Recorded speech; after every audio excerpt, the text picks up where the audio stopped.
Coming up on today's show, we'll be going through this month's releases, including Beetlejuice Beetlejuice, Speak No Evil, and Megalopolis. We'll be telling you how you can go to the cinema for just £4 on National Cinema Day. And we'll be talking you through our Spider-Man, Batman, and Star Wars seasons.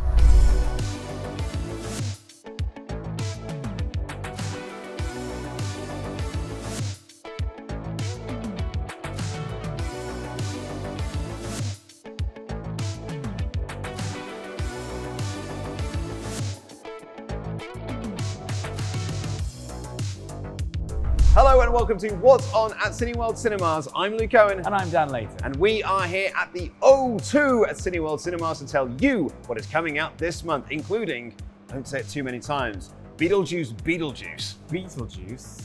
And Beetlejuice? And a third Beetlejuice. If we say it separately, he won't come. Oh, okay, that's fine. Yeah, it's okay. Well, I've cracked the code. Well, do you know what? Snacks. I like it. Well, Dan, we might need to be a bit careful about our first film we've got to talk about today, because we don't want to say the name too many times in case he does appear. That's true. It does happen like that. But it's been like almost 40 years in the making. We have got our sequel to Beetlejuice, Which is cleverly called Beetlejuice Beetlejuice. There you go. Not Beetool Juice, which is what I thought they might go with. I'm glad they did it this way. Why? Because this is better. You reckon? But genuinely, they have been trying to make a sequel to Beetlejuice now, so, certainly since the mid-90s, because Kevin Smith was attached to it at one point. They were going to do, it was going to be called Beetlejuice Goes Hawaiian. Great. But they've now just gone to pretty much a basic thing. Let's do a sequel to Beetlejuice, bring back a lot of the original cast for it. We've got Winona. Exactly, Winona is there, along with new stars like Jenna Ortega. Yeah, they I've seen a few interviews of them together. They seem to be sort of, to use the youth parlance, they match each other's freak. Yeah, I was thinking the same thing. Like when you see the three of them sat next to each other, the mum from Home Alone, Catherine O'Hara. Catherine O'Hara. Forgive her her name. No, the mum from Home Alone, and her from Stranger Things, her friend Winona Ryder, and her from Wednesday, yeah. Jenna Ortega. And they are just like, oh, you just look like three generations of the same person. Yeah. Like a Spider-Man multiverse movie that they're just all like just pointing at each other. And it's got that lovely aesthetic. Yes. Lovely aesthetic. Very Tim Burton-y. Michael Keaton's there. Well, we probably should say Michael Keaton is also back yeah. in this movie. We can't just keep talking about Winona Ryder and Catherine O'Hara, because Michael Keaton is back as Beetlejuice. Yeah. And also, it's one of those things where this movie feels like very thought out, not just in the way the film is being made, but also the way it's being marketed. Because I don't know if you've noticed, around the tube in London, here in London town, and on the overgrounds, there are a bunch of posters for Beetlejuice that aren't immediately apparent that they are for Beetlejuice. There's like, they're offering, there is one for legal advice, there is one for, I think I saw one for a cleaning service. Maybe I'm making it up. But they're all, at first glance, you just look at it, and then you look a bit closer, and you're like, what's that for? Oh, it's for Beetlejuice. It's not just a poster that says, come and see this movie. Yeah. So it's very clever, this whole movie. I've been really enjoying the marketing of this movie. And it's kind of amazing to see Michael Keaton, you know, just last year he was coming back as Batman, and then a year later he's coming back as Beetlejuice. Why not? It's like, what, you know, can we do another multiplicity movie for him? Very good, yeah, nice. Yeah, I'd like to see it. Why not? We've also got some special offers to coincide with the release of Beetlejuice, including our brand new cups and 4 toppers that you can get for those cups. Plus, this is a bit of fun. For the first 2 weeks of the movie's release, I've got a secret for you actually. Just come in close, I've got a secret for you. If you go to the counter at a Cineworld Cinema and you buy a regular popcorn and then you say Beetlejuice, you will get a free upgrade to a large popcorn.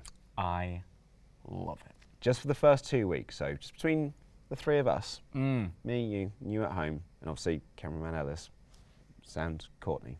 Just the 5 of us, we know, but don't tell anyone else.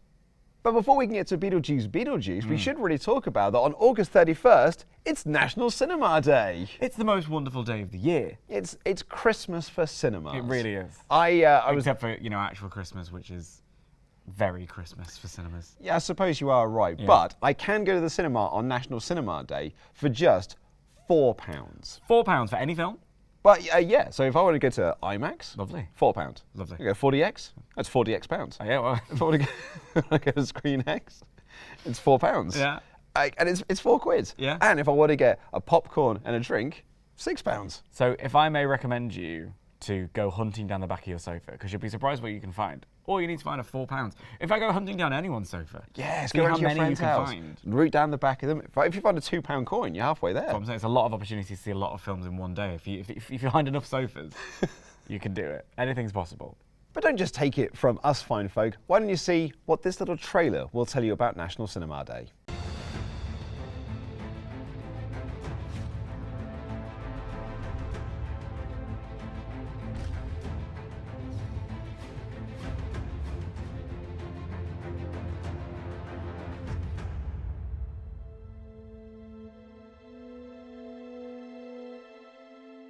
The following week, Dan, on September 13th, in our releases for the month, I know one that you're very excited about because it's a bit of a spooky one. Oh, Speak No Evil. So it used to be the case that I would just hide for October, because it would be October when all the scary movies would come out. But now they're out all the time, every week. We've got another one out in a couple of weeks. I know. And on this occasion, I already have my screening booked to go to a special pre-screening, because I'm very special. And I'm just going to have to hold my breath and commit, because it turns out these films are quite good. Yeah, it's a bit scary. It's a bit scary. I saw Alien Romulus the other week for Cineworld, so that we could have the red carpet premiere and we could chat to the makers of the film. And it was wonderful for a Monday morning to absolutely terrify myself, jolt myself awake for the week. And it'll be a very similar experience with Speak No Evil, which is James McAvoy. It's they go to a fantastic manor house and think it's going to be wonderful, and then plot twist, it isn't. Oh dear. Because it never is. Oh no, it never is. Yeah. It's never just a nice manor house. You know those people who win the O'Mays house? Yeah. That's what this is about. I feel like. Yeah. I don't know if that's why, true. That's why I never win them. I know, yeah, because you're not cursed. I don't have evil spirits following me around. That's it. That's why I've not won it either. Yeah. That's got nothing else to do with the fact that it's a lottery and Yeah. the chances are slim. It's the curses. It's the curses. But if that is not your bag, maybe you can go check out Lee, the story of an American photographer, Lee Miller, which has got a hell of a cast to it. Alexander Skarsgård, Kate Winslet, Andy Samberg, Andrea Riseborough. This has got a lot of people within there that you want to see. I love Kate Winslet. Kate Winslet's one of my faves. She's made some very, very smart, very interesting choices lately. And I feel like this is going to just a little tick on the little... She's from where I was born. Oh, really? Yeah. In fact, there's an estate that's named after her, the Winslet Estate. I'm rattling for a joke, but I can't get to one immediately. She has a song called "What If" from the Christmas Carol movie in 2002. I do remember this. It was on an Now album. Was it? Yeah. Yeah, it certainly was. Certainly was. Great choices she makes. But okay, so we've got Speak No Evil on this screen, and if you go down the hall, and then just on your left there, get your steps in. That's where you can get Lee on the left. But if you just go down a little bit further, maybe just look on the right, there's a film I know you're quite excited for this month, which is The Critic. Yes, indeed, there is. That's correct. The Critic, which is Ian McKellen playing a theatre critic for a newspaper, and it's got very. So first of all, it's a Grey Pound movie, which I'm a fan of those anyway. For those not in the know, Grey Pound essentially just means movie made and marketed and geared towards perhaps an older audience. But it also has sort of. If you watch the trailer, it's got something of the Robert Harris's about it. Do you know what I mean by that? I don't. Okay. Please explain. So Robert Harris is an author who wrote things like Pompeii. He wrote Ghost, which was made into a movie. He wrote Conclave, Imperium, Fatherland. A lot of thrillers, intriguing thrillers. And if you watch the trailer for this one, it has that sort of foggy London thrillery energy, because Ian McKellen is playing this theatre critic who gets entangled in a sort of crime, murder, deceit situation, and it's got, because he's so acerbic as a critic, he makes a lot of enemies, kind of thing. It's that kind of thing. I see. Because when I saw images of it and stuff, I thought that maybe it would be sort of almost a real life version of the end of Ratatouille. Not quite. Not well, unless Ratatouille secretly featured a load of murder. It doesn't not. Or this film features a lot of rats that are actually controlling the murderers. Ian McKellen is wearing a hat in the film. We figured it out. It's Critica 2. No, I won't do it. I won't do it. The Critter. No, I don't think that works as well. Okay. Yeah. Good try, though. Thank you. So, okay, we're over here. If we just go, do you know what? Let's backtrack a little bit. So we'll go past Speak No Evil, and we'll go past Lee, and actually go down to a different hall. Because on this side over here, people think, hey, the summer holidays are over. There's no more animated movies. Turns out you're wrong. Boonie Bear's Time Twist is out this week. The following week after that is 200% Wolf, and then the week after that is Dragon Keeper. There's abundant animated films coming out. Yeah, and it's always fun to take your kids to go see animated movies at the cinema. Like, one of the joys I've had as a new parent is showing my kids films, and she just loves watching animated movies because, you know, she's an idiot. She's not, you know, smart enough like me yet to appreciate live action stuff. So you can go take them to go see the animated movies, and they always have a really good time with them. My partner's nephew is currently obsessed with the film Rio. Yes. You know the film Rio? Yeah. To the point where they are watching it over and over again. That's the thing with kids. I think his mum is incredibly excited for the time she can take him to a cinema, see new things for her as well as for him. That's it. And just entertain yourself for a couple of hours. It's amazing how the kids just sort of get hyper fixated on one thing. So, like, you know, my kid at the moment, it's Paw Patrol. Like, and we've watched the Paw Patrol movie, the Mighty movie, many times over because she's like, I want to watch the Mighty movie. Do you remember what your first movie was? That I saw at the cinema, or just I saw in general? You saw it at the cinema. That I saw at the cinema was Teenage Mutant Ninja Turtles 2: Secrets of the Ooze. Love that. That makes so much sense for you. Mine was Toy Story. Oh, wow. My first cinema experience was Toy Story. I went. You're and I so saw young. It. I am very young. And I remember 1995. I know. I remember the Chrome in the. I think you could say the Crow then. No, I remember seeing the Crow. With the Crow. The Crow. No, all the chrome and the neon and the popcorn smell and the carpet and the going in. It's wonderful. Oh, lovely. So do that for your kids. Do that for your kids. They could end up like us. Hope not. But if that is not your jam, perhaps you can go out of that screen, go down the hall a little bit, and there's the Outrun just on your left there. You can outrun from that screening into the screening of the Outrun. Very good. Yeah, love that. Saoirse Ronan, there she is, she's on a beach. She is someone who's had a rough old time of it in this film, has Saoirse, and she's going... When is she having good times? Oh, that's a good question. But she's going to go back to where she came from, Scottish Islands, and reconnect and move forward. In fact, going back to go forward, embrace the past to move on. Well, if I can talk about the past for a little bit, because if we leave that cinema there and then take a spooky right turn, because it's horror time again with Halle Berry and Never Let Go. Okay. A great little premise for this movie. This is about a family who have essentially been haunted by spirits for their entire lives until one of the kids starts to question whether the spirits are actually real. And then it becomes this movie of just like, well, is there? It's almost like the Babadook in a way, which was this, like, I loved that movie so much, was about, is there really a haunted thing that is trying to, like, terrify this parent, or is it just this joint paranoia between the two of them, and it really is just about parental stresses?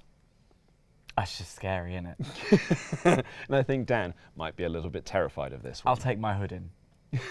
Well, maybe you want to take out of that screen, go further down, and then take a hard right into 40 plus years in the making, Megalopolis. Yeah. Francis Ford Coppola's Megalopolis has finally been made. He was talking about this movie with Lawrence Fishburne when they were making Apocalypse Now. Cripes, that was a while ago, wasn't it? He wrote the script in the 1980s. He then has just sort of been sounded, this has been like a passion project for Coppola for all of these years. He then was going to get it done in the early 2000s. So like he had got together a cast that were going to film this. I was trying to remember who's in it. I know Keanu Reeves was definitely one of the names, yeah, and Nicolas Cage was part of it as well. Of course he was. But they did it, they had like a table read. Natalie Portman, I think, is part of it as well. But yeah, like Ezra and Nepo, yeah. But they did a table read for it, and they filmed the table read. But then unfortunately, they decided not to make that because of real world events. And then years and years down the line, tried to do it again in the sort of early 2010s. That didn't work out. So now we're here. 2024, he's finally got it made. Self-funded, the movie himself, $120 million.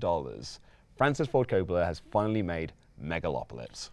I feel like this is one of those movie events. Absolutely. Do you know what I mean? Yeah. Where like, you're gonna wanna make a trip to be part of the culture who has seen this film. Kind of like what we had with Barbenheimer last year. Yeah. Everyone, I think, is going to want to be part of. Did you go see Megalopolis? Right. Megalopolis. Megalopolis sounds like an album. You need to really focus in. It was done by Aqua. Exactly. Yeah. It's a perfect opportunity as well. No, I think it's going to be a film where there is certain every year there are certain bits where it's like, what were you doing when? Like what was your experience of seeing this? What was your experience of seeing that? And I think Megalopolis has the sort of aura of, it's one of our most well-known auteurs. Mm-hmm. It's exactly what you said, 40 years in the making. Proper passion project. There's been so much press about it here and there. You're going to want to be sat in the cinema to have your own feeling and walk away and be part of the conversation. We also have some event cinema for you because Blur, jealous that Oasis are reuniting, are putting on a film live at Wembley Stadium on Friday the 6th and Sunday the 8th. We have National Theatre Live's Prima Facie starring Jodie Comer. It's being re-released on Thursday the 12th and Saturday the 14th and indeed Monday the 16th. And it's Usher, Rendezvous in Paris, Thursday the 12th and Saturday the 14th. Usher, baby. We have the Rise fan console Rising Day finale in cinemas on Friday the 13th. Jungkook's I Am Still on Wednesday the 18th, Saturday the 21st, Sunday the 22nd, Saturday the 28th and Sunday the 29th. Miss Saigon is having its 25th anniversary show Sunday the 22nd and Tuesday the 24th. Matthew Bourne's Edward Scissorhands, speaking of Tim Burton, on Wednesday the 25th and Sunday the 29th. And Shakespeare's Globe presents their production of Othello Monday the 30th and Wednesday the 2nd. We are also concluding our Spider-Man season from the 6th of September, starting with Spider-Man Homecoming. Then Far From Home from the 13th. And finally No Way Home on the 20th. And then it's time for Batman season. You've had your Spider-Man, time for Batman with Batman Forever on the 7th. Genuinely one of my favourite Batman movies. It is camp as all get out, as is, and I genuinely do love this, it's a comedy movie, don't get it wrong, folks. It's Batman and Robin on Wednesday the 11th. Then it's time to get gritty to reboot it with Batman Begins on the 17th. The Dark Knight on Saturday the 21st. The Dark Knight Rises on the 26th. And legit, probably the best Batman movie ever made, Matt Reeves' The Batman on Monday the 30th. And if Spider-Man and Batman isn't enough, we have Star Wars, get this, in chronological order, kicking off with Episode 3, Revenge of the Sith, on Sunday the 8th. And then it's Rogue One, A Star Wars Story on Sunday the 15th. A New Hope on Sunday the 22nd. And The Empire Strikes Back on Sunday the 29th. And finally, an autism-friendly screening of Harold and the Purple Crayon on Sunday the 8th. And those Star Wars movies, it's exciting to go see them on a Sunday as well because, hey, I love Star Wars. Star Wars Sunday. I'm a Star Wars kid. Yeah, Star Wars Sunday, make a little thing of it. And obviously we're going to be showing Return of the Jedi once we get into, and beyond, once we get into October season. And I love Batman and love Spider-Man as well, but particularly with the Star Wars ones, they're £5 a ticket. Bang in. Bang in. But if you fancy going to the cinema on a Sunday, but maybe Star Wars is not your thing, maybe you're one of those sorts of people, we do now have the Sunday Bundle. Sunday Bundle. It rhymes, it's got accents, I'm all about it. I love it. If you go online, you can get yourself a ticket, one ticket, and a drink, and a popcorn, and it's £10. For the whole thing overall? The whole thing overall. Fabulous. It's really, really good, right? It's online only. Terms and conditions do apply, but go and check out the films that you want to go see. It's all 2D films, so go check it out for 10 quid. But that's all we've got time for today on this episode of What's On. You can check out any of the movies that we discussed today using the links in the video description down below. And if you like this sort of thing in an audio medium, perhaps something to listen to on your way back from the cinema, you can find it wherever you get your podcast from. But we will see you next month for another edition of this fine little show. I've been Luke Owen. And I've been Dan Layton. And that's What's On.